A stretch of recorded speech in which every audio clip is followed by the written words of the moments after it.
சர்க்கரை வியாதியுள்ள தன் கணவன் மீது அக்கறை கொண்ட மனைவி காஃபி அலமாரியில் முதல் வரிசையில் நாட்டு சர்க்கரை டப்பாவை வாங்கி வைக்கிறாங்க.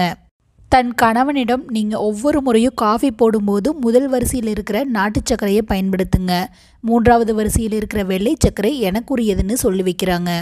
கணவனுக்கு நாட்டு சர்க்கரையின் சுவை பிடிக்கவே இல்லை. ஆனால் மனைவின் வார்த்தையையும் மீற முடியல.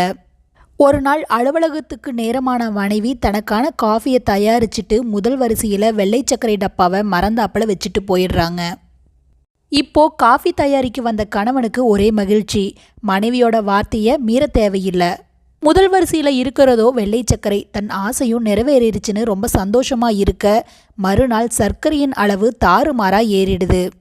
சில விஷயங்கள் தவறுன்னு தெரிந்தாலும் வாய்ப்பு கிடைக்கும் போது நம்ம அதை செய்கிறோமா இல்லையாங்கிறத பொறுத்து தான் இறைவன் நம்மளை மதிப்பிடுறாரு. வாய்ப்புகளே நமக்கான பரீட்சை.